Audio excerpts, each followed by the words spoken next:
1970 March 24 30-നകം വിവാഹം കഴിഞ്ഞിട്ടില്ലെങ്കിൽ ഞാനൊരു വഴി കണ്ടിട്ടുണ്ട്. എന്തായിരുന്നു ആ വഴി? എഴുതിയിട്ടു. അതെ, ഞാൻ എഴുതിയിട്ടു ജനലിൽ എൻ്റെ ഒരു എന്താണ് ഇതുകൊണ്ട് ഒരു പിന്നു കൊണ്ടുവന്നിട്ട് സൂയിസൈഡ് ചെയ്തു. ദൈവം പത്മരാജൻ്റെ ഭാര്യ ആവാൻ വിധിച്ചിരിക്കുമ്പോൾ സൂയിസൈഡ് അറ്റംപ്റ്റ് നടക്കില്ലല്ലോ. എന്തായാലും പ്രകോപനമൊന്നല്ല, എന്നെ പിടിച്ചോണ്ട് പോവുമായിരുന്നു.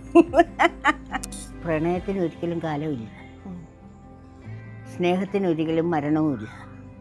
സ്നേഹിക്കുന്നവർ സ്നേഹിച്ചുകൊണ്ടേയിരിക്കും. അത് ആർക്കും നിർത്തിവെക്കാൻ പറ്റില്ല. ഒരുപാട് പെൺകുട്ടികളുമായിട്ട് പ്രേമമാണ്, അങ്ങനെയാണ്. ആ മുറിയിൽ, പത്മരാജൻ്റെ മുറിയിൽ ഇത്ര പെൺകുട്ടികൾ എന്നൊക്കെ പറഞ്ഞ് ഒരുപാട് പേരും ഞങ്ങൾ രണ്ടുപേരും കൂടി ഇരുന്ന് ചിരിക്കും.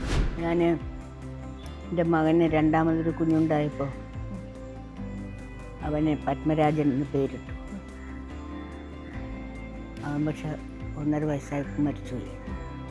പിന്നെ തോന്നിയാ, അല്ലെങ്കിൽ ഞാൻ വെറുതെ പത്മരാജൻ എന്ന് അവനെ വിളിച്ചേനെയല്ലോ ഒന്ന് തോന്നി. ദൈവം അതുകൊണ്ടായിരിക്കും കൊണ്ടുപോയത്, ആ പേരുണ്ടായിരുന്നു എന്ന് പിന്നെ തോന്നി. ചേച്ചി കത്തുകളൊക്കെ പ്രസിദ്ധീകരിക്കാൻ താല്പര്യപ്പെടുന്നുണ്ടോ? ഇല്ല.